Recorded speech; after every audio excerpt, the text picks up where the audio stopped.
So I don't think only about sex. For the last couple of years, I've mostly been telling lies. I've been traveling around the outer islands of Indonesia. I covered about 42,000 kilometers, mostly on cargo ships. And I really needed people to like me because I was mostly going to places with no hotels, so I needed my fellow passengers to ask me home to stay.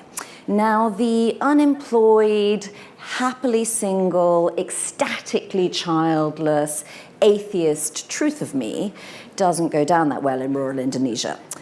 So I made up a long-suffering husband who was sitting in Jakarta and had a job at the ministry, and when it came to why no kids, I'd raise my eyes to the Catholic God I don't believe in and say, you'll have to ask the Creator. And then from the women, aduh gimana sih, we'll have to sort that out. I've got a cousin who's got a special treatment. 3 women in our village, old ladies like you, they got pregnant after his special treatment, right? And from the guys I get, so how many kids does your husband have with his younger wife? And after about 9 months of this daily, I got a bit fed up. And one morning I went into a cafe and the owner was sitting there in his t-shirt and his plastic sandals with his mates. He calls me over and I pull out my pack of lies. And when it comes to how many kids, I say, 2. They're already grown up. And the conversation moves on. And I think, oh my God, why didn't I invent kids months ago?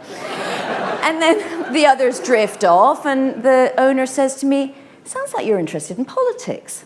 And he introduces himself as a local politician. He's doing a master's degree at university in Jakarta. His son's getting married in Jakarta next week. Oh, it'll be great, come along. I'd love to meet your husband and you can bring the kids. And I'm like, oops. And then the following day gets worse. The following day I go in and it's a Monday morning. He's suited up for work. He's reading the local paper. And I come in, he waves it at me and he's like, look. And there's a photo of the 2 of us sitting there over a story that says, Elizabeth, mother of 2. So, the lies that we tell about our past can constrain our future in interesting ways. And it's true of nations too.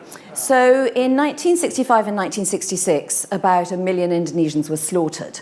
Now, there were no really obvious baddies and goodies. It wasn't like the Nazis versus the Jews or the apartheid regime versus the black majority. The military were killing civilians, certainly, but we also had thugs killing plantation organizers, we had Orthodox Muslims killing syncretist Muslims, we had ethnic Dayaks killing ethnic Chinese, we had high-caste Hindus killing landless peasants, and we had a lot of personal scores being settled. Now, the overarching baddie, the one that permissioned all of these killings, was the right wing of the military, and that was led by the US-backed General Suharto, and they won. And Suharto stayed in power for 32 years. And the first thing he did was to create the national lie, and that was that all of the killing was both heroic and necessary act of anti-communism that was going to ensure national survival. And everyone bought it, partly out of fear, but largely because it covered up a multitude of extremely messy sins. And then, silence. And after Suharto was deposed in 1998, his first elected successor, who was a religious scholar, tried to issue a national apology to the families of the victims.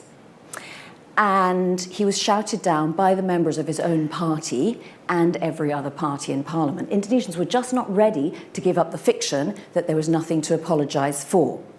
Now, this has all come to international attention again recently because of the documentary that was Oscar nominated called The Act of Killing. If you haven't seen it, I urge you to. And that was made free on YouTube in Indonesia. Now, between 35 and 45 million Indonesians watch YouTube at least once a week, and about 130,000 of them have wanted to watch that movie. Now, why? I want to go back to the admittedly trivial example of the lies that I told about myself. The fact is, they worked. I got on perfectly well with people who may otherwise have been hostile to me. And so it is with the nation. Families of the killers and families of the killed, and sometimes they're even in the same family, have actually been able to live perfectly happily relatively, or at least peacefully, for 50 years. Now, the future is ours, this session is called, and we tend to believe that to own the future, we have to own up to our past. But I'd like to advance to you the incredibly unfashionable and uncomfortable idea that sometimes the lies we tell about our past actually buy us time to imagine a better future. Thank you.